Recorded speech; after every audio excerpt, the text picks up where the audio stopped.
Hey, it's Jeff Zito, and thanks for checking out another episode of the Celebrity Jobber podcast. We're streaming on Apple Podcasts, Spotify, iHeart, wherever you listen to podcasts. So please subscribe.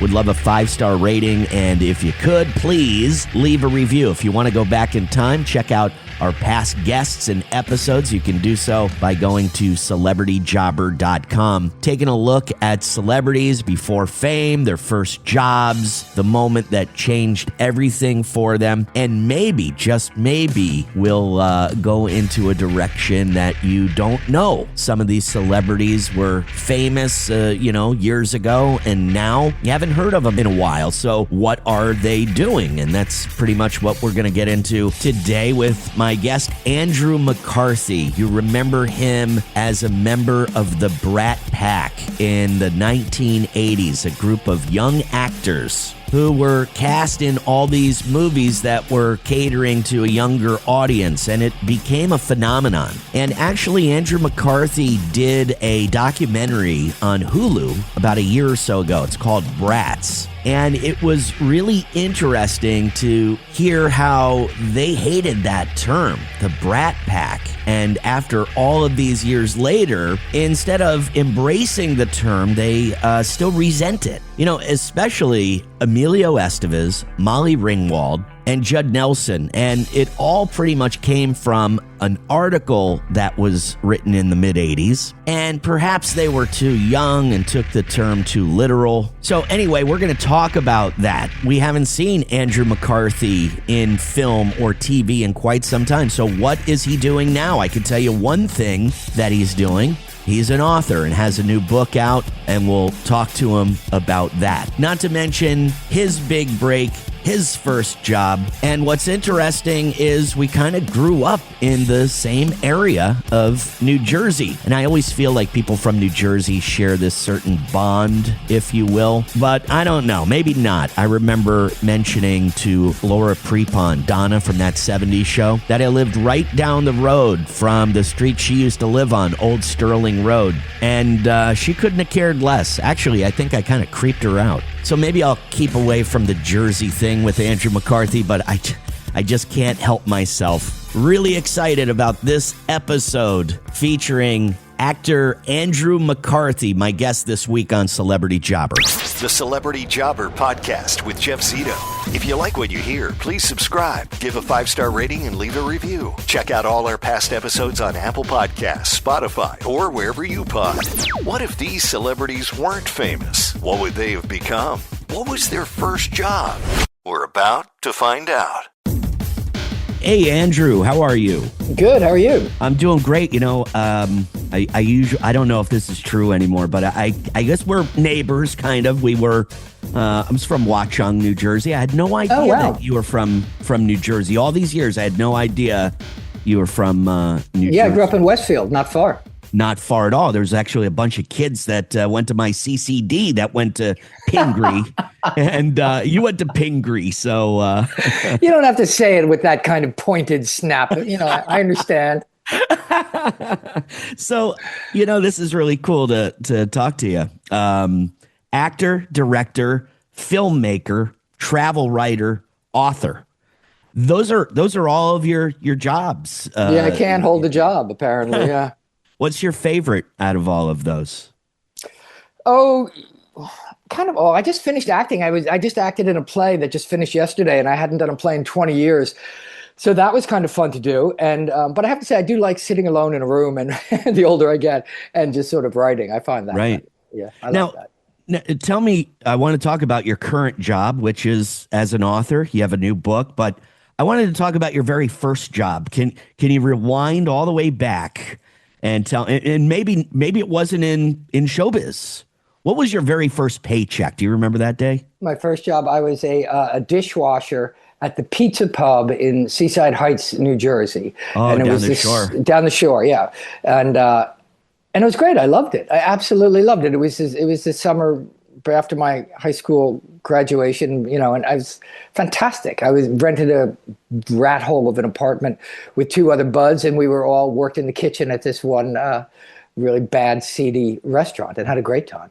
Had a great summer. So that was the summer before you went to NYU, and I'm I just watched the documentary Brats not too long ago, just to familiarize myself again. I thought it was great. I saw it when it first came out. You mentioned, and you kind of wear it like a badge of honor, you got kicked out of NYU. Can you tell us? Can you tell us why? What did you do? I do. I am very proud of it. Although my daughter goes to NYU right now, so I'm like, do as I say, not as I do. Anyway, yeah, I was in the acting program. So that meant 3 days a week I was in acting classes, 2 days a week I was in academic classes. And I just sort of didn't show up for my academic classes. I was interested in the acting stuff, but I wasn't interested in the other. So they said after 2 years, you know what, we'll just struggle on without you here. Okay, so there's no big story. There's no. It's just bad. You weren't going. I just didn't bother to show up. Yeah. You were buying those 2 joints from the Rastafarian guy in the park every day. And every day, yeah. That was getting in the way of school. Okay, I get it. School was getting in the way of that. That was my mentality at the time. Celebrity Jobber. The Celebrity Jobber Podcast with Jeff Zito. So your dad was in the world of finance. Your mom wrote for a newspaper. Did she write for the Star Ledger? What did your mom do? My mom actually sold advertising for newspapers and then New Jersey Monthly Magazine, and she also sold art in an art gallery at one point. Yeah.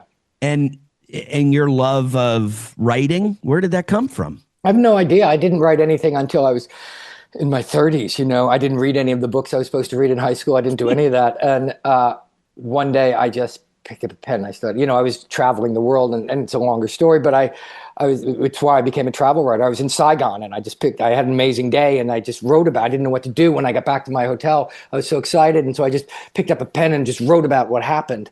And I was like, whoa. There I am. And it was the exact same feeling I had when I was 15 years old and walked out on stage in the high school play of the Artful Dodger, and it was that sense of like, oh my gosh, there I am. You know what I mean? So it was a very similar feeling. So that sort of started my writing kind of journey. And then I became a travel writer for magazines, and then that led to books and whatnot. So books, let's talk about your new book. It's called Who Needs Friends? And I find it kind of funny because I think a lot of people, regular, average, everyday ham and eggers like me, can relate to a guy like you in Hollywood and, getting into, the middle of your life. You had all these times, you had all these experiences with these friends. Like you thought these friends, it would never die, these experiences. And then you find yourself in middle age, losing contact with all of them. Now, tell me a little bit about the book, Who Needs Friends, and how this began. Yeah, I was sitting at the kitchen table. It was a very clear moment, and my son was telling me a story about one of his buds. His 21-year-old son was telling me a story about one of his buds. It was really funny. We're laughing, and then as we kind of settled down, he looked up at me and said, "You don't really have any friends, do you, Dad?" And how'd that make you feel? I took the hit, and I said, "You know what, Sammy? I do have friends. I just don't see them, but I know they're there, and that's enough." And he went, "Yeah, okay, whatever." And he went off to see his girlfriend, and I sat with that, and I thought, you know what? It's not enough. I need to go see my friends. And I, like many guys, had this core group when I was young, and, through life and careers and families, they sort of scattered. And I realized I hadn't seen these dear friends in years and years, sometimes decades. And so I thought, I just need to go see these people. And so I got in my car, and since I hate driving on highways, I started driving back roads across America. I drove 10,000 miles to go zigzagging all over America to see these people. And along the way, because it was on my mind, this notion of friendship, I started approaching random men on this gas stations and restaurants, wherever. And I said, "Hey, will you talk to me about your friends?" And they all looked at me like, "Whoa, what are you talking about?"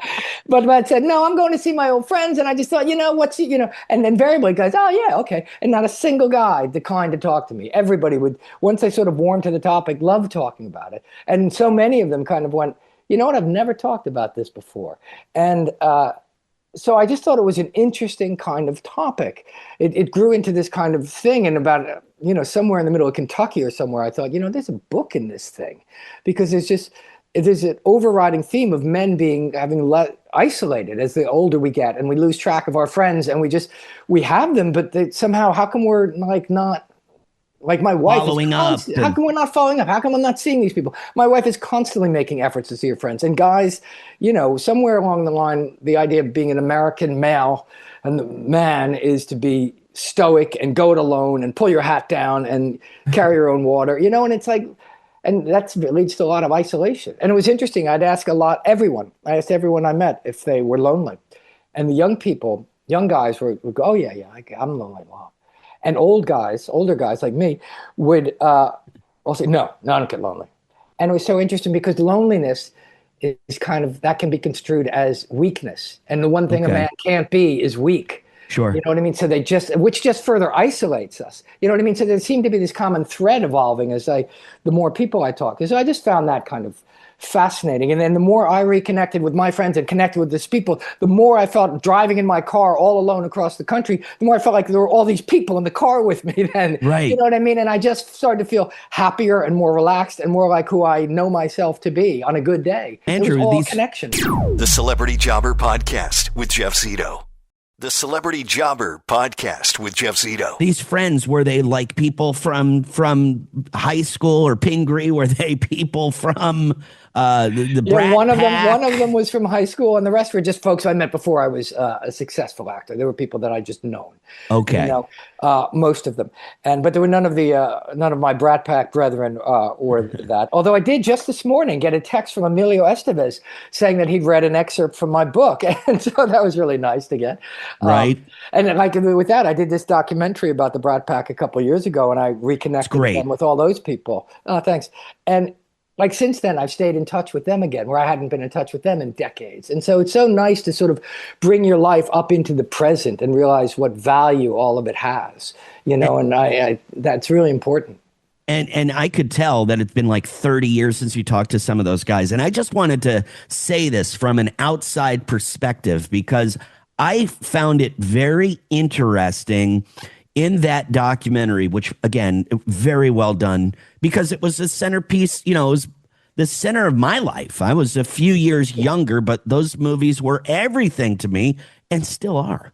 And I found it amazing that almost all of you had this negative. Now, granted, I didn't read the article, the scathing article, but you all had this negative thing from the term Brat Pack. And when I'm telling you, me and my friends in 1986, we were the Brat Pack. We wanted to be you guys.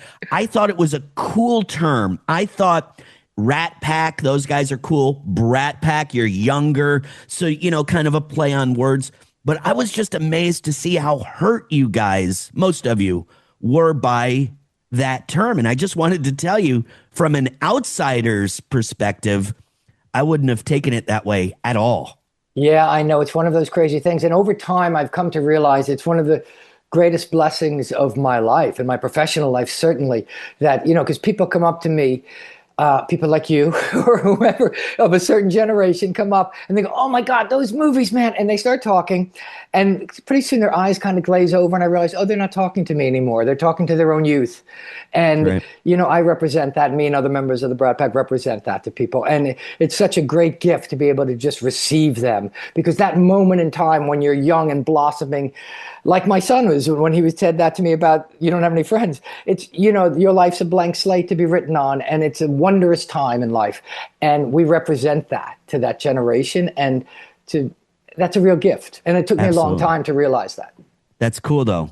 Yeah. Do you consider a moment in your life, I don't know if it was class or just a moment in time, where there was something on stage, a big break, something that happened to you that led to the Brat Pack, that basically changed your life forever? A particular phone call, a meeting with a director?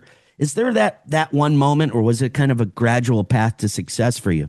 Well, I mean, I think when we're living our life forward, nothing seems like one big moment. But looking back, you can kind of pin things. I went in an audition for that movie Pretty in Pink, and Molly was in the audition room, Molly Ringwald, and I read the scene, and I went to audition, and she was there reading, and when I left the room, Molly turned around to John Hughes and said, "That's the guy."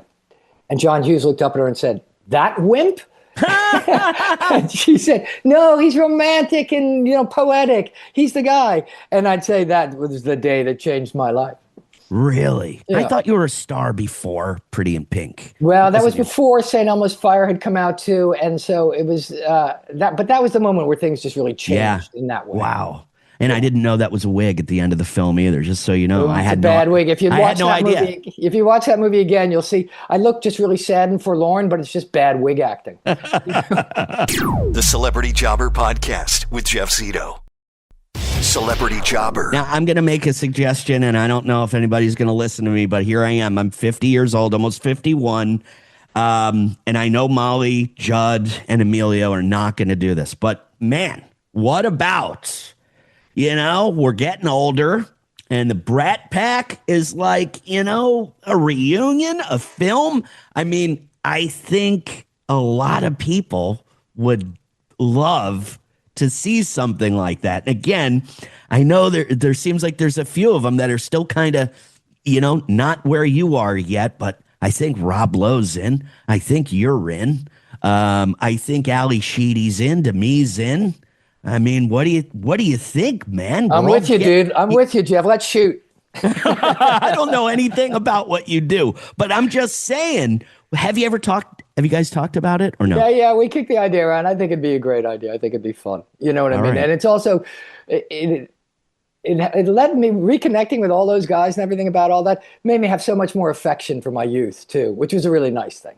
That's cool. It's been, let me tell you, man, I was really excited to talk to you about all this stuff and relive some of this. So thanks so much. I want to just plug the book once again. Who Needs Friends? Andrew McCarthy, of course, actor, director, filmmaker. You got to see Bratz if you haven't. It's still on Hulu. I just watched it last night. Travel writer, author, a lot of different jobs. His first job was at a pizza place in Seaside Heights right before he got kicked out of NYU. Been a real pleasure. And again, the book, Who Needs Friends? Everywhere. It's out right now, Andrew. It is, yeah. There you go. Andrew McCarthy, again, a real pleasure. Thanks so much. Thanks, Jeff. I'm going to tell you that I've been in this business for over 30 years, and I've talked to pretty much every rock star, celebrity on the planet. And I'm going to be honest with you, when I found out Andrew McCarthy, I was going to be able to talk to him face-to-face on Zoom, I was a little nervous, and because he was like a really big star, in my youth. In the mid 80s, he was like a really big star. And I was, thinking about what I was going to say to him for weeks. I was really, and he couldn't have been any nicer, and really cool guy. But this is the one thing that I wanted to say about the Brat Pack that, again, I didn't read the initial interview that came out in the mid 80s, which I think was about Emilio. It was at some party.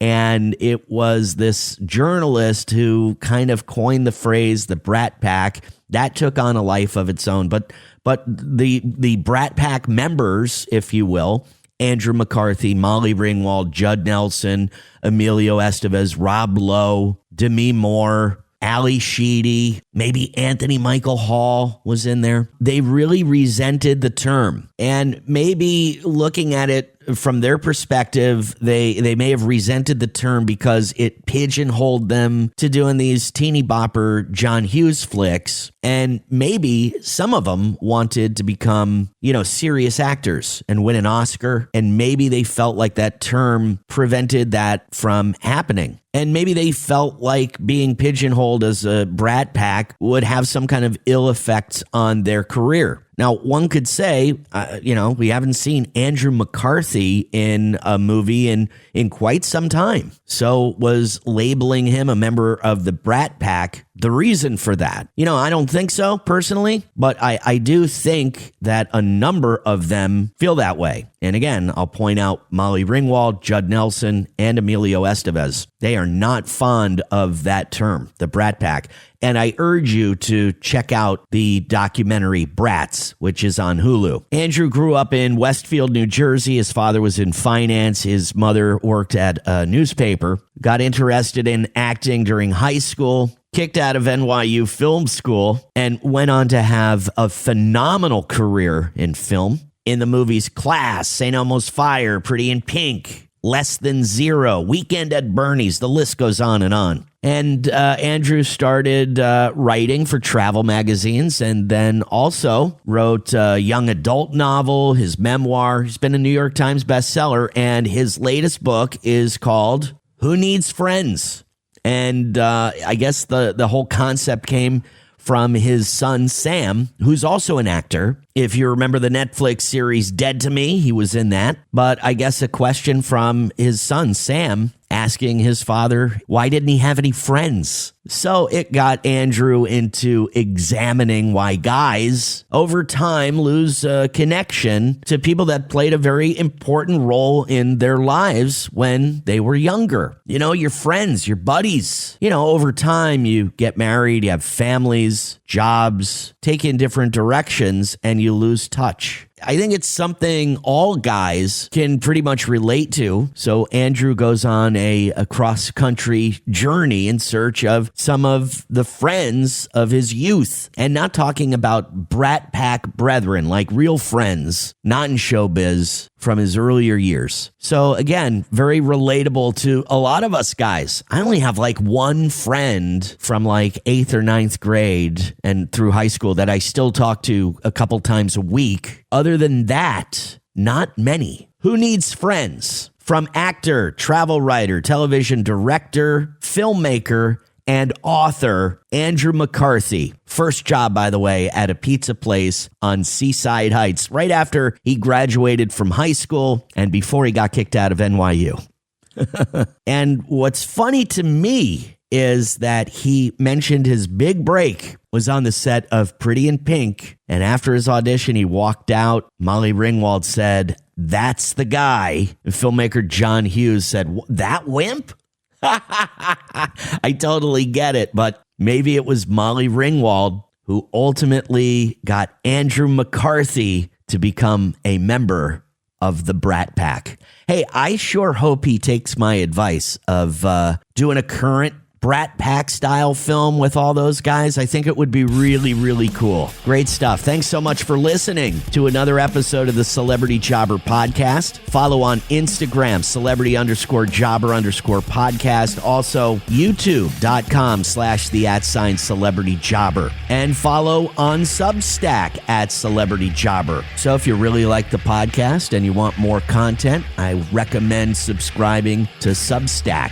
Who are these people? Who were they before they were famous? Some of them might hold a completely different job today than what we initially knew them from years ago. Just like Andrew McCarthy, now an author, but always, in my mind, a member of the Brat Pack. Thanks so much for listening, and until next week, I'll see you then. I'm Jeff Zito.